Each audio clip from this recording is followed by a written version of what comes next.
Hello, everyone, and welcome back to Native Echo Podcast, where we make English simple and enjoyable.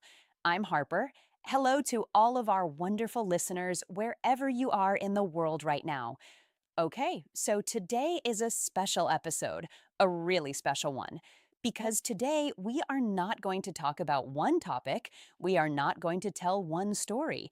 Today, we are going through 50 English phrases, 50 real, natural, everyday phrases that native speakers use all the time. And I mean all the time. At home, at work, with friends, in the morning when you are barely awake, at night when you are completely exhausted. These phrases are everywhere, and after this episode, they are going to feel completely natural to you. Now, here is how we are going to do this. I am going to go through 6 categories: morning and daily routine, work and school, feelings and reactions, social situations, making plans and decisions, and everyday small talk. For every phrase, I am going to say it, explain it simply, and then use it in a real sentence or a small story, because that is how your brain actually remembers things, not from a list, from a moment, from a feeling, from a story that makes you think, oh, yes, I know exactly what that feels like. So get comfortable, make yourself a drink, and let us get into it. Category 1: morning and daily routine. The first phrase is, I'm still half asleep. When you say this, you mean your body is awake, but your brain is not quite there yet. You are somewhere in between. You opened your eyes, you are standing in the kitchen, but you are not really functioning as a human being. I say this almost every single morning. I wake up, I walk to the kitchen, my roommate says something to me, and I just look at her and say, sorry, I'm still half asleep. Give me 10 minutes. And she knows. She does not try to have a full conversation with me until the coffee is ready. I'm still half asleep is your polite way of saying, I am here physically, but mentally I have not arrived yet. The second phrase is, I need a minute to wake up. This one is very similar, but a little softer, a little more gentle. When someone calls you in the morning or sends you a voice message and you pick up and your voice sounds like you have been living in a cave, you say, sorry, I need a minute to wake up. It tells the other person, I am not ignoring you, I am just not fully ready yet. It is a very kind and honest phrase. The third phrase is, I'm running late. This one I have said more times than I can count. I'm running late means you are not going to arrive on time. You are behind. Maybe you woke up late, maybe the bus was slow, maybe you spent too long looking for your keys. I'm running late is the message you send when you are still at home and you are supposed to be somewhere 10 minutes ago. And the beautiful thing about this phrase is that it does not need a long explanation. You just say, I'm running late, I'll be there in 15 minutes. And people understand. It is short, honest, and completely normal. The fourth phrase is, I skipped breakfast again. To skip something means to not do it, even though you normally do it or you planned to do it. I skipped breakfast again means this is not the first time. It has happened before. It is becoming a pattern. And honestly, for a lot of people, skipping breakfast is just daily life. You wake up late, you have no time, you grab your bag and go. I skipped breakfast again. I'll eat something later. Very relatable phrase. The fifth phrase is, I can't function without coffee. To function means to work properly, to do what you are supposed to do. So when you say, I can't function without coffee, you mean that coffee is not just a drink for you, it is a requirement. It is necessary. Your brain does not work. Your mood is terrible. Your eyes do not open properly until you have had that first cup. I can't function without coffee is something millions of people say every morning, and they are completely serious. The sixth phrase is, I've got a lot on my plate today. Your plate is like a picture of your day, and when your plate is full, it means you have many tasks, many responsibilities, many things to do. I've got a lot on my plate today means today is going to be busy. Today I have a lot to handle. It is a very natural way to explain that your day is full without listing every single task. Someone asks, "Do you want to meet for lunch?" And you say, "I'd love to, but I've got a lot on my plate today. Maybe tomorrow?" The seventh phrase is, "Let's get this day started." This is an energetic phrase, a motivating phrase. You say this when you are ready to begin. When you have had your coffee, you have eaten something, maybe you have made a small list of things to do, and now you are ready. Let's get this day started. It is also something you say to yourself, quietly, when you are standing at your desk and you need a little push. Let's get this day started. It works. The eighth phrase is, "I'm not a morning person." A morning person is someone who wakes up easily, feels good in the early hours, has energy right away. And then there is everyone else. "I'm not a morning person" means mornings are hard for me. I do not enjoy them. I do not feel like talking, planning, or being social before a certain time. This phrase is very useful because it explains a lot about you without a long explanation. You meet someone new, they suggest a 7 a.m. meeting, and you say, "Oh, I should warn you, I'm not really a morning person. Can we do 9?" Category 2, at work and school. The ninth phrase is, "Can you run that by me again?" This is one of the most useful phrases for any situation where someone explains something and you did not fully catch it. "Can you run that by me again?" means, "Can you say that one more time, please?" It is very polite. It does not make you sound confused or slow. It actually sounds professional and attentive, like you were listening carefully and you just want to make sure you understood correctly. Your teacher explains something quickly. Your manager gives you instructions, and you say, "Sorry, can you run that by me again? I want to make sure I got it right." The 10th phrase is, "I'm swamped right now." Swamped is a wonderful word. Imagine being underwater, completely covered, unable to move easily. That is what swamped feels like with work. "I'm swamped right now" means I am extremely busy. I have so much to do that I can barely keep up. It is stronger than just busy. It means overwhelmed, and it is a very honest and direct way to tell someone that this is not a good time. "Can you help me with this? I'm swamped right now. Can we talk in an hour?" The 11th phrase is, "Let me get back to you on that." This phrase is gold, pure gold. It means, I will give you an answer, but not right now. I need more time to think, to check, to confirm something. And the beautiful thing is, it does not close the conversation. It keeps it open. It is professional, it is responsible, it is calm. You do not say yes when you are not sure. You do not say no when maybe the answer is yes. You say, "Let me get back to you on that." And people respect that. The 12th phrase is, "I'll figure it out." This is a phrase of confidence and independence. When someone offers help or worries about whether you can do something, you say, "I'll figure it out." It means, I will find a way. I will solve this. It might not be clear right now, but I will find the answer.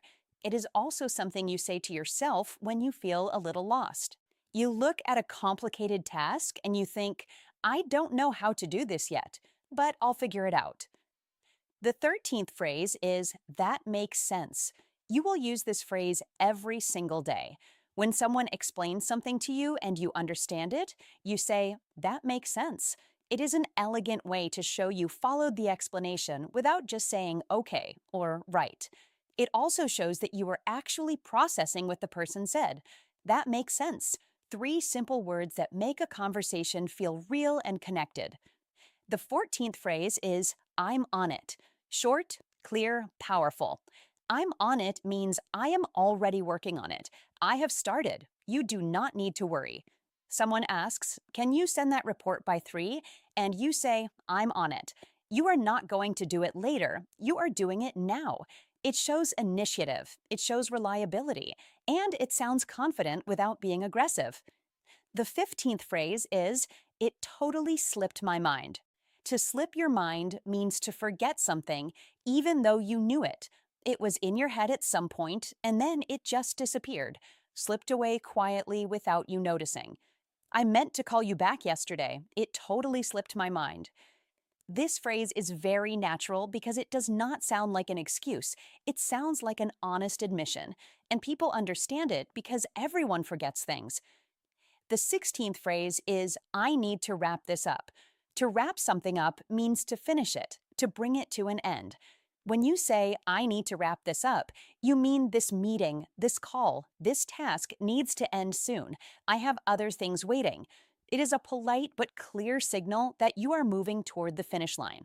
Okay, I need to wrap this up in the next 5 minutes. Let's go over the main points quickly. Category 3, Feelings and Reactions. The 17th phrase is, I'm a bit off today. Off is such an interesting word in English. When you feel off, you feel not quite right. Not sick exactly, not sad exactly, just not yourself. Like something is slightly out of place and you cannot fully explain it. I'm a bit off today is an honest and gentle way to tell someone that you are not at your best right now. It is not dramatic, it is just real. The 18th phrase is, that caught me off guard. When something catches you off guard, it surprises you in a moment when you were not prepared. You were not expecting it. It could be good news, bad news, a question, a compliment, anything. Someone walks up to you and says something completely unexpected, and you say, oh, that caught me off guard. I wasn't expecting that at all. It is a natural reaction phrase. The 19th phrase is, I'm not feeling it today. This phrase means that today, for whatever reason, you do not have the energy or the motivation for something. It is not that you do not care, you are just not in the right state. I'm not feeling it today. I think I'll stay home.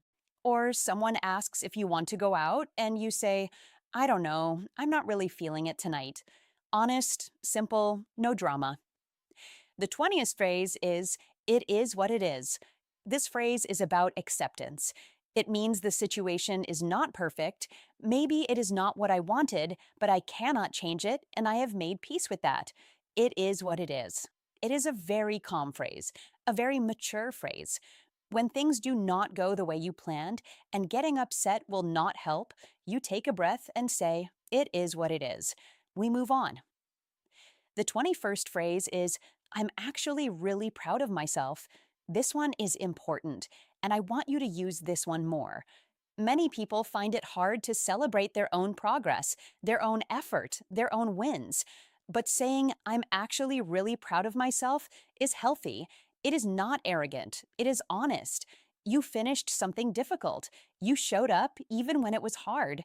You learned something new. Say it. I'm actually really proud of myself for doing that. The 22nd phrase is, that really got to me. When something gets to you, it affects you deeply. It touches something emotional inside you. A song, a story, a kind gesture, a hard moment. That really got to me means I felt it strongly. It moved me. A friend tells you something sad and you say, I don't know why, but that really got to me. Or you watch a film and a small scene makes you emotional and you think, wow, that really got to me. The 23rd phrase is, I needed that. You use this phrase after something good happens, something that helped you, restored your energy, made you feel better. A good conversation, a long walk, a cup of tea, a kind word from someone. I needed that. It means this thing came at exactly the right time, and it helped more than you can explain. The 24th phrase is, I'm done with this. This is a phrase of limit, of boundary, of reaching a point where you simply cannot continue with something the way it is. I'm done with this does not always mean anger. Sometimes it is calm and final. I'm done with worrying about things I cannot control. I'm done with saying yes when I mean no. It is a decision phrase, a phrase of moving forward. Category 4, Social Situations. The 25th phrase is long time no see. This is a warm and casual greeting for someone you have not seen in a while. It is friendly, it is light, it immediately breaks any awkwardness. Long time no see. How have you been? You do not need a formal hello in this situation. This phrase does all the work. It says, I remember you, I'm happy to see you, and let's catch up. The 26th phrase is, what have you been up to? This is the natural follow up question after long time no see. What have you been up to means, what have you been doing lately? What is happening in your life? It is a gentle and open question. It gives the other person space to share as much or as little as they want. The 27th phrase is no worries at all. This is one of the kindest phrases in everyday English. When someone apologizes for something small, you say no worries at all. It means it is fine. There is no problem. You are not upset. Please do not feel bad about it. It is warm and reassuring, and it immediately makes the other person feel better. The 28th phrase is, I was just about to say that. When someone says exactly what you were thinking, you respond with this, I was just about to say that. It creates a moment of connection. It says, we are on the same page. We are thinking the same thing. And it is always a nice feeling when that happens in a conversation. The 29th phrase is, you read my mind. Similar feeling to the last one, but even stronger. You read my mind means you knew what I was thinking before I said it. It is slightly magical. It is what you say when a friend suggests exactly what you wanted. You read my mind. That is exactly what I was thinking. The 30th phrase is, I totally get it. This means I understand completely, and the word totally makes it feel genuine, not just a polite I understand, but a real I hear you. I know exactly what you mean. I get it. It is empathetic. It is connecting. When a friend explains something difficult and you want them to feel heard, you say, I totally get it. The 31st phrase is same here. This is possibly the most efficient phrase in conversational English. Two words, same here. It means I feel the same way. The same thing is true for me too. I agree with what you just said about your own experience. Someone says, I am exhausted today. You say, same here. Someone says, I've been craving pasta all week. Same here. Short, natural, connected. The 32nd phrase is fair enough. When someone makes a point that you did not fully agree with at first, but you can see their logic, you say, fair enough. It means, okay, I can accept that. Your reason makes sense. I might not completely agree, but I respect where you are coming from. It is a mature and graceful phrase for conversations where people see things a little differently. Category 5, making plans and decisions. The 33rd phrase is, I'm thinking about it. When someone invites you to something or asks you to commit to a plan and you are not sure yet, you say, I'm thinking about it. It is honest and it is kind. You are not saying no, you are not making a promise. You are giving yourself time to decide. I'm thinking about it. Let me check my schedule and get back to you. The 34th phrase is, let's play it by ear. This is one of my favorite phrases. When you play something by ear, you do not plan it in advance. You decide as you go, based on how things feel in the moment. Let's not make a strict plan. Let's play it by ear. Maybe we will stay for 2 hours, maybe 4. We will see how we feel. It is a relaxed and flexible approach to making plans. The 35th phrase is, I'm down for that. This is a casual and enthusiastic way to say, yes, I agree. I want to do that. I'm in. When a friend says, want to go to that new cafe on Saturday? You say, yeah, I'm down for that. It is warm and casual, and it makes the other person feel good about the invitation. The 36th phrase is count me in. Similar to I'm down for that, but count me in has a slightly more committed and excited energy. When a group is making a plan and you want to be part of it, you say, count me in. Include me. I am definitely coming.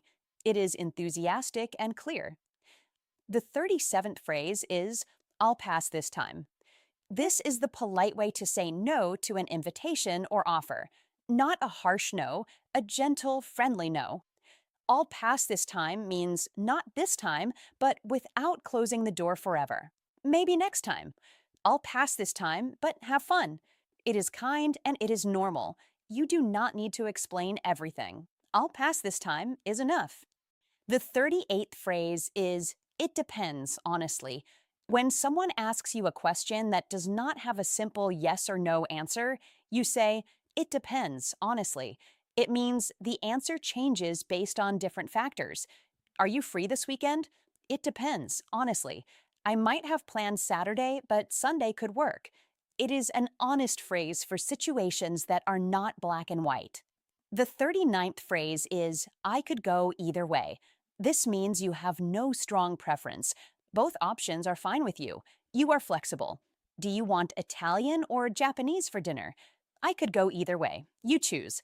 It is a relaxed phrase that shows you are easy to be with and you trust the other person's judgment. The 40th phrase is, let's figure something out. When a plan has not come together yet, but you want to make it happen, you say, let's figure something out. It is collaborative. It is optimistic. It means we do not have a solution yet, but we are going to find one together. Our schedules are complicated, but let's figure something out. We will make it work. Category 6, Everyday Small Talk. The 41st phrase is, how's everything going? This is the natural, warm version of how are you? It feels less formal and more genuinely curious. How's everything going means how is your life, your work, your general situation. It invites the other person to share what is really going on, and it is a phrase that opens conversations in a very comfortable way.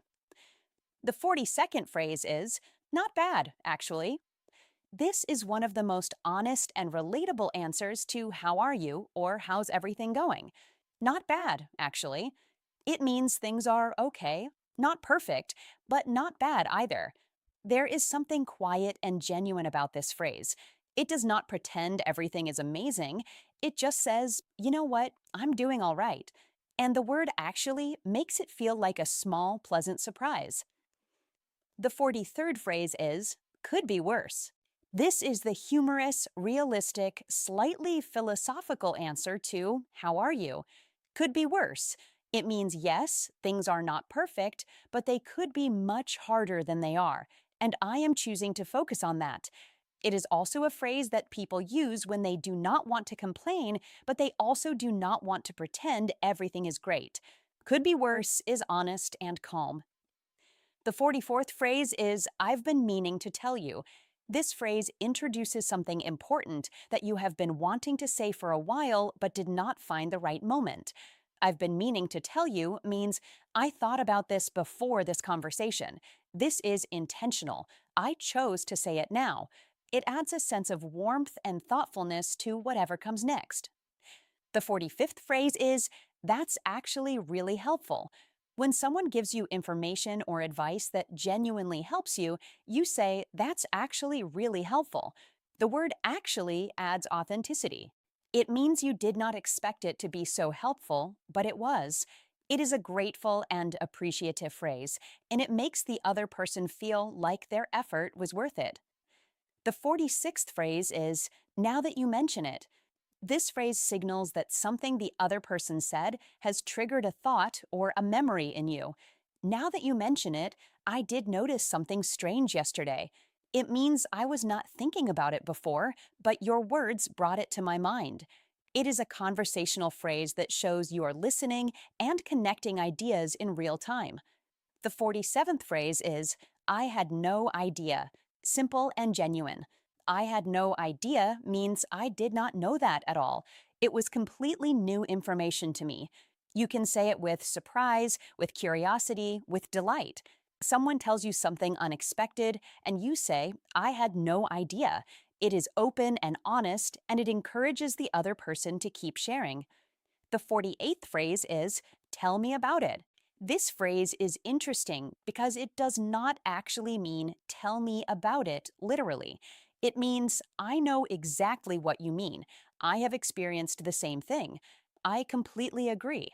Someone says, the traffic this morning was absolutely terrible, and you say, tell me about it. I was stuck for 40 minutes.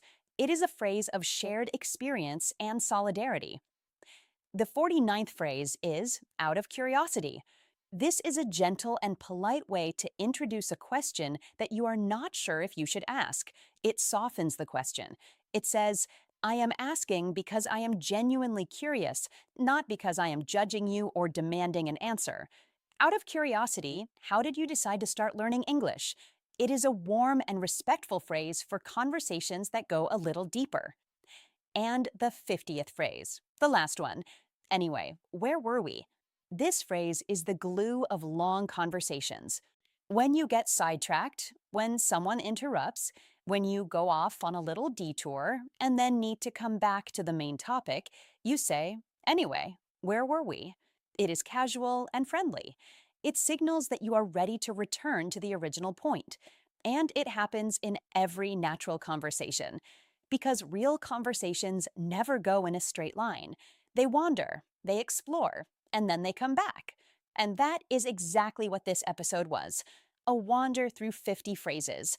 Some phrases for tired mornings and busy days, some for the moments when you feel a little off and cannot quite explain why, some for the people you love and the plans you make together, and some for the small conversations that fill a life with connection. You do not need to memorize all 50 of these today. That is not how language works, and that is not how your brain works. What I want you to do is notice them. Notice when you hear them in a song, in a film, in a conversation. Notice when a situation comes up and you think, oh, that is where I would use I'm swamped. That is where I would say, let's play it by ear. That recognition is the beginning of fluency. And if you want to practice, try using just 3 of these phrases today. 3. In a real conversation, in a voice message, in a comment below this episode.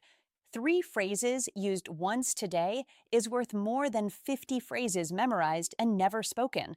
I'm really proud of you for being here and listening all the way through. That was not a short episode, and you stayed. You listened. That means you are serious about your English, and that genuinely makes me happy. I'm Harper. This is Native Echo Podcast, and I will see you in the next episode. Take care of yourself. Goodbye.